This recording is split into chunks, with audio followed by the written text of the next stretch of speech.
Здравствуйте, это Влад и новый авторский рассказ на моем канале «Истории шкатулки». Пересчитав имевшиеся в кошельке деньги, Наталья вздохнула и посмотрела на Глеба, праздно лежавшего на диване. Сделала она это скорее по привычке, а не в качестве какого-то намека. К исходу 9-го года их совместной жизни она уже все понимала. Их брак был ошибкой. Надеяться на мужа не приходится. Что толку говорить ему о том, что их общая дочка, 7-летняя Маша, часто болеет, и ей нужны дорогостоящие лекарства и хорошие продукты. Глеб все это и так прекрасно знал, но никак не реагировал. Муж, безусловно, работал, но где, за какие деньги, она понятия не имела. На все вопросы он отвечал уклончиво, а на упреки срывался, и уже не раз говорил, что ничего против развода не имеет. «А на алименты особо не надейся», — говорил он. «Я специально буду такие суммы посылать, что еще 100 раз пожалеешь о том, что развелась. Выгоднее было продолжать жить, как живется». А жилось Наталье непросто. Она работала в клининговой компании, и работа эта сама по себе была нелегкой, так еще приходилось постоянно брать лишние часы, подрабатывать, браться за самые тяжелые заказы. Все ради того, чтобы получить хоть немного больше денег. А на работе не подавала, по большей части потому, что некогда было ходить, судиться, доказывать свою правоту и выпрашивать какие-то подачки. Прекрасно понимала, что из этого ничего не получится. «Да я больше заработаю за это время, что потрачу на суды и приставов», — думала она, и оставляла все как есть. Одно время надеялась, что хотя бы свекровь повлияет хоть как-нибудь на своего сына. Но это было бесполезно. Во-первых, Глеб и мать-то слушал не очень-то внимательно. А во-вторых, Валентина Кирилловна частенько обвиняла саму невестку в том, что та не умеет поладить с мужем. И хоть как-то наставить его на путь истины. «У хорошей женщины и плохой муж будет молодцом», — говорила она. Так что Наташа перестала ей жаловаться и просить о помощи. Больше было не у кого. Своих родителей у нее не было. Мама умерла уже очень давно. А 10 лет назад, незадолго до ее свадьбы, не стало отца. Это было очень трагическое событие. В их квартиру ворвались грабители. Вынесли все, имеющее хоть какую-то ценность. Ну а папу убили. Именно после этой трагедии она и познакомилась с Глебом. Возможно, чувство одиночества стало причиной того, что она довольно быстро приняла его ухаживание и согласилась стать его женой. Уж очень тяжело было осознавать, что она осталась совсем одна в этом мире. И вот теперь она не одна. Но кто бы мог ей сказать раньше, что спутник жизни окажется такой обузой? На работе ее встретила начальница. «Наташ, собирайся, задание специально для тебя. Особняк один нужно убрать, у очень богатых людей. Работы много, но тебе ж не привыкать». «А я что, одна поеду, без напарницы?» – удивилась та. «Да откуда я тебе возьму напарницу? Все на объектах, у всех работы полно». «Да ты не волнуйся, что там сложного? Это же особняк, а не квартира какой-нибудь старушки, которая весь мусор с помойки в дом тащит. Что у них там? Пыль вытереть, мусор выкинуть. Правда, сказали, работы не на один день, но зарплата будет соответствующая». Разумеется, Наташа отказываться не стала. В особняке ее встретила хозяйка. Дама моложавая, чопорная и сразу видно капризная. «Вы уборщица? Очень приятно. Проходите, сейчас покажу фронт работ. Но, если говорить коротко, убрать нужно весь дом, привести его в полнейший порядок. У моего мужа скоро юбилей, будет очень много гостей, так что все должно сиять». Наташа оглядывала дом, кивала, показывая, что ей все ясно. Но ее довольно пассивное поведение, видимо, не понравилось хозяйке.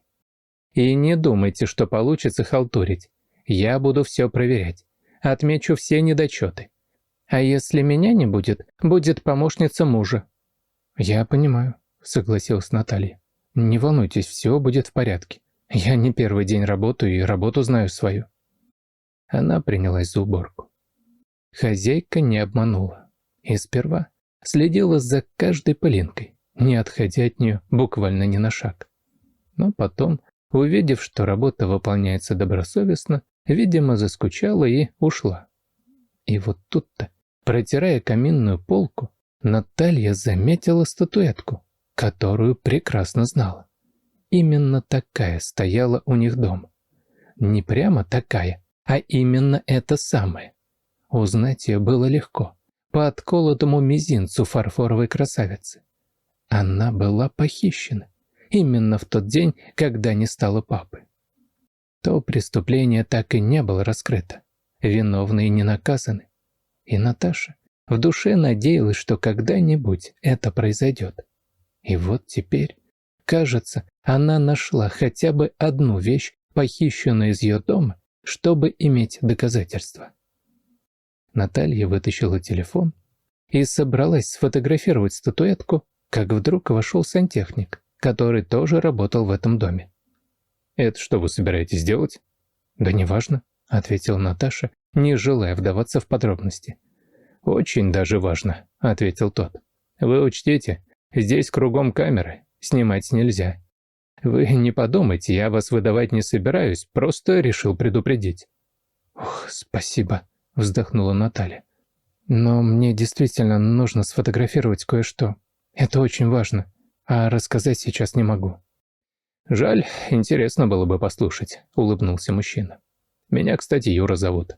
«Очень приятно, Наташа. Только я замужем». И она опять вздохнула, подумав, что если бы не это замужество, то с удовольствием пообщалась бы с таким приятным молодым человеком. Кажется, он отнесся к ней по-доброму, и к тому же она заметила интерес к себе.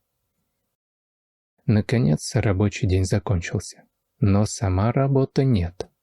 Наталья понимала, ей придется прийти сюда как минимум завтра, а поговорить с Юрием ей так и не удалось. Но и удержаться от того, чтобы не рассказать об увиденном, было трудно. Так что, придя домой, она рассказала Глебу о том, что видела статуэтку. Муж отреагировал очень странно. Глаза его заблестели, он занервничал и начал уверять в том, что она ошиблась, ей просто показалось. «Да нет, ты чего?» – спорила Наташа. «Там у этой статуэтки особая отметина. Я ее помню, как сейчас перед глазами стоит», – удивленно сказала она, не понимая, почему супруг так старался ее разубедить. «Ты ведь раньше сам всегда говорил, что убийц надо разыскать». «Ой, Наташ, хватит сочинять. Может, была вещь какая-то немного похожая. Все-таки 10 лет прошло. Ты ведь тогда была почти ребенком. Забудь и никому об этом не говори». На следующий день Наталья пришла продолжить работу. На этот раз ее встретила не хозяйка, а помощница ее мужа. Молодая, красивая дама, тоже преисполненная ощущением своей значимости. «Меня зовут Ксения Эдуардовна», — представилась она. «Я буду следить за вашей работой». И тут Наталья заметила на ее руке браслет. Кажется, тот же самый, который когда-то подарил ей муж. А через некоторое время он исчез из дома, и Глеб убедил ее в том, что она его просто потеряла. Еще ее же и винил. «Больше не буду тебе ничего дарить, все равно посеешь». И вот он на руке чужой женщины. «Что все это значит?» – подумала Наталья. «Муж что, обманывает меня? Он знаком с этой Ксенией?» От этих сомнений ее отвлекло неожиданное происшествие. Любимая собачка хозяйки вдруг начала задыхаться. Наталья, у которой были навыки первой помощи, смогла спасти животное. Это увидел прибежавший Алексей Степанович и, впечатленный ее профессиональными действиями, выписал ей премию. Тем самым, похоже, серьезно разозлив свою помощницу. На самом деле так и было. Ведь Ксения специально насыпала собаке неподходящий корм, надеясь хоть на какое-то время отвлечь внимание хозяйки. И вот собака жива и здорова. А Наталья обрела грозного врага в лице Ксении Эдуардовны. Правда, ее это особо не беспокоило, но ровно до того момента, когда на одной из полок она заметила старую фотографию, где были изображены Алексей Степанович, Ксения и Глеб. Все оказалось еще более запутанным. Но обращаться к помощнице хозяина с вопросами она не стала. Работа все-таки была нужна. Так что Наталья спокойно терпела странные намеки и придирки, но когда в конце дня Ксения сказала: «Ловко же ты убираешься. И дома, наверное, все в порядке. Муж любит, ценит, да?» Наташа не выдержала. «Про моего мужа вам, видимо, лучше меня все известно. Не волнуйтесь, мы скоро разводимся». «Поздравляю, давно пора», – поджала губы Ксения. «А известно мне и правда немало». Домой Наташа шла в полной уверенности, что Глеб и Ксения не просто знакомы. И решила во что бы то ни стало выяснить отношения с мужем. Хватит жить с человеком, который ее ни во что не ставит, обманывает и наверняка изменяет. Глеб был дома, и Наталья, не откладывая, начала все ему высказывать. Муж сперва молчал, удивленный таким поведением, а потом, словно опомнившись, стал орать. Разразился безобразный скандал. И только удивленное, испуганное личико Маши заставило Наталью остановиться. Она собрала все самые необходимые вещи, взяла дочку за руку и вышла из квартиры. «Мама, мы куда? Мы что, навсегда ушли?» – спросила малышка. «Не знаю, Машенька, пока не знаю», – глотала слезы Наташа. Ей некуда было идти. Подруг, способных приютить, не было. К свекрови. Но это значило нарваться на новое оскорбление. И неизвестно, чем бы все это закончилось, если бы на пути им не попался Юрий. Узнав об их беде, он пригласил их к себе. «Не беспокойтесь, вы никого не стесните. Я живу один в двушке, одна комната свободна. Так что пока нужно, живите. Я даже рад буду». Наташе хоть и было неудобно, но она тоже была рада. И Маше в школу оказалось не так далеко, и на работу можно было ездить вместе. Ну а соседство оказалось весьма приятным.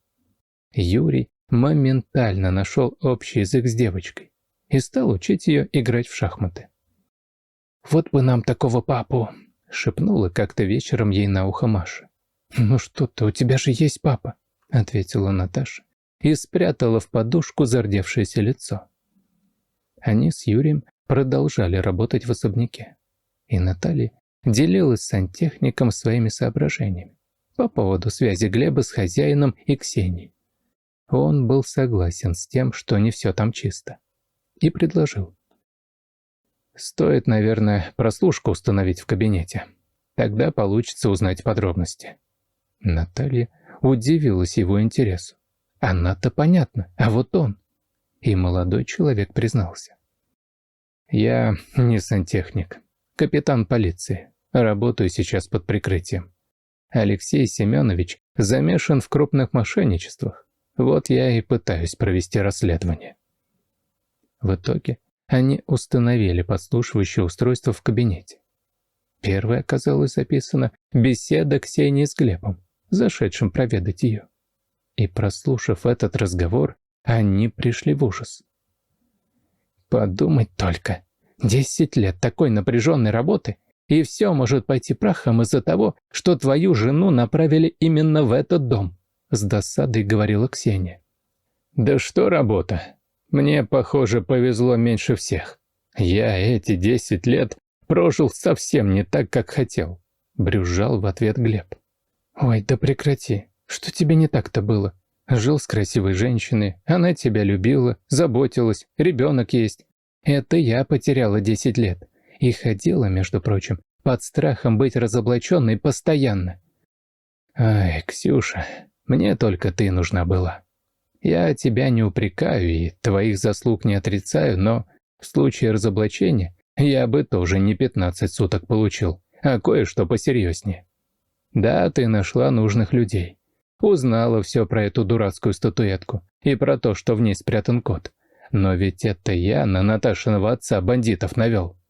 Ну ты еще покричи громче, не у себя дома находишься. Поменьше надо откровенничать, оборвала его Ксения.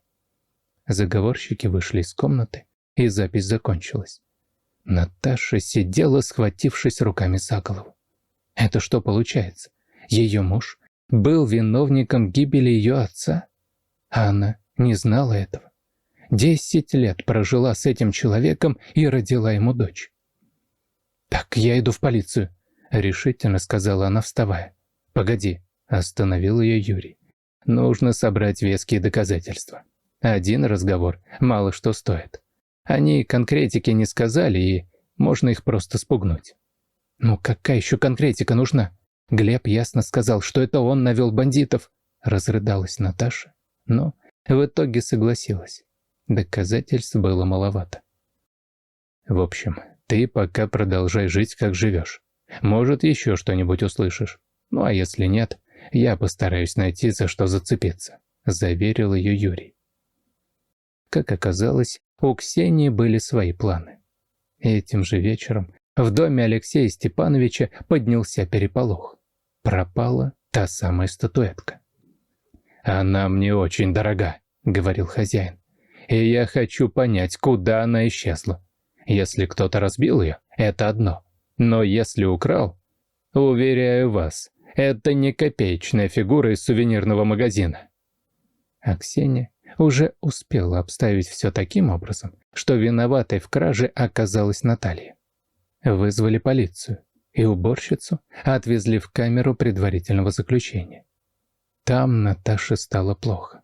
Как выяснилось, она была беременна, и на нервной почве открылось кровотечение. Ее отправили в больницу. Навестить ее пришла, как ни странно, Валентина Кирилловна. Наташа удивилась, потому что раньше свекровь относилась к ней довольно прохладно. Но узнав о состоянии невестки, та прониклась сочувствием. «Ты прости, Наташенька, что я, может, не очень хорошо к тебе относилась, но я ж не со зла. Вообще, я всегда тебе только добра желала, а Глеба осуждала за то, что он так себя ведет. И ты знаешь, он виноват перед тобой гораздо больше, чем ты думаешь. Я его дневник нашла, тебе принесла». Она передала Наталье толстую тетрадку. Попыталась сама прочитать, но многого не поняла. Да и тяжело мне такие откровения читать. А ты посмотри и подумай, что со всем этим делать. Главное, ребеночку не навреди», — сказала Валентина Кирилловна и ушла. Немного успокоенная тем, что состояние невестки уже не внушало опасений. Читая дневник, Наталья узнала все о прошлом своего мужа. Как оказалось, с Ксенией он был знаком очень давно. Она была его первой, еще школьной любовью. Но девушка ему изменила и пошла по кривой дорожке. А возможно, что если бы они сошлись сразу, то все было бы совершенно иначе. И если бы она больше никогда не появилась в жизни Глеба, то тоже все могло сложиться по-другому. Но когда он еще до встречи с Натальей задолжал очень серьезным людям крупную сумму, то встретился с Ксенией. Попросил у нее помощи, так как знал о ее связях с криминалом. И девушка помогла. Сказала, что долг с него спишут, если он узнает про ту самую статуэтку. Глеб узнал. И это стало причиной гибели Наташиного отца, ну а также знакомства с ней.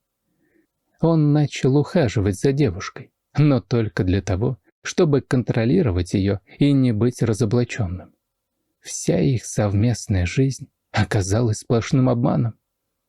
Но если бы этого не было, то не было бы моей Машеньки, подумала Наташа.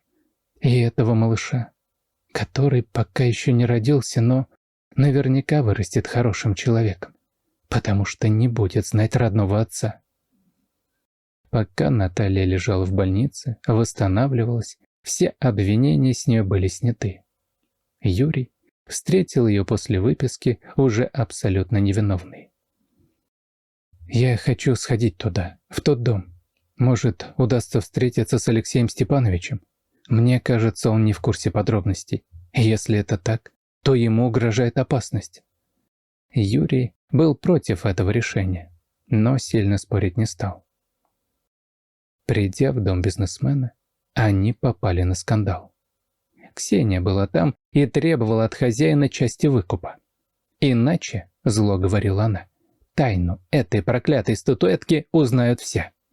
Наталья только собиралась вступить в этот спор, как появился Глеб. Не обращая никакого внимания на жену, он попытался завладеть статуэткой. Но Ксения заметила это, и между ними завязалась потасовка. Статуэтка упала и разбилась. Из нее выпал маленький ключик. Оказалось, секрет был не в коде, а именно в этом ключе от ячейки, в которой и содержался весь компромат. Глеб сумел схватить ключ и убежал. Ксению он обезвредил, ударив ее по голове. Она потеряла сознание.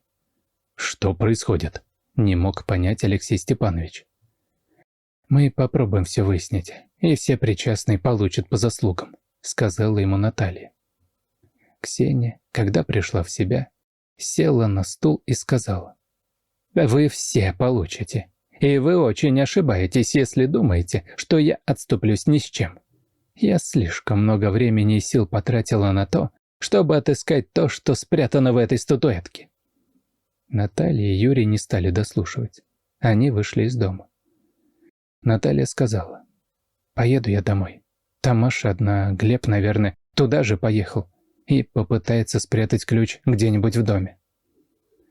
Маша ей рассказала, что папа был только недавно, но уже ушел. «Он что-то прятал в туалете, в бачке, я слышала», — сказала она. Наталья решила посмотреть. Открыла бачок, вытащила ключ, но это был другой ключ. Она прекрасно разглядела настоящий. Наташа посмотрела на Юрия и пожала плечами. «Перепрятал? Маш, а он еще куда-нибудь заходил?» «Нет, только сюда, а потом сразу убежал», — сказала девочка. «Надо к Валентине Кирилловне», — решила Наталья. «Больше ему идти некуда, и прятать ключ тоже негде». Они отправились к свекрови, взяв с собой Машу. Девочка отказалась оставаться дома одна. Она так соскучилась по маме, да и бабушку хотелось бы повидать. Глеба там уже не было. Но Валентина Кирилловна указала, куда он спрятал ключ. И не успела Наталья взять его, как в квартире появилась Ксения с пистолетом в руках. «Что думаете, обхитрили меня?» — крикнула она и схватила Машу. «Отдавай ключ, иначе я заберу девчонку. А если не отдадите, прострелю ей голову». Валентина Кирилловна вскрикнула и схватилась за грудь. «О боже, сердце!» — воскликнула она, пошатнулась и упала прямо под ноги Ксении. И тут же дернул ее за эти ноги. Девушка упала. Пистолет выпал из рук. Юрий подхватил его, обезвредил опасную преступницу и вызвал полицию. Глеба задержали на вокзале. Он пытался бежать, но ему это не удалось. Алексей Степанович пошел на сделку со следствием и помог осудить свою помощницу. В банковской ячейке оказались не только документы, компрометирующие грабителей, но и облигации, которые отец Натальи в свое время оставил для дочери. Всех преступников ожидал значительный срок заключения, так что развод с мужем не занял много времени. На деньги от облигаций она смогла открыть свою собственную клининговую фирму. Юрий же решил уйти из органов и помогать Наталье. «Не для меня теперь опасная работа», — сказал он. «Ведь мы же поженимся, правда?» «Правда», — ответила Наташа. «Ну вот, какой из меня полицейский, если я буду твоим мужем и отцом скоро уже 2 детей?» Вскоре они поженились. Валентина Кирилловна поселилась вместе с ними, чтобы помогать Наташе с внуками. Она считала, что должна хоть так искупить грехи своего сына. Надеюсь, история вам понравилась, и вы поддержите меня кнопкой «Палец вверх». Для вас всего одно нажатие, а для меня это лучшая благодарность. Здоровья вам и всего хорошего.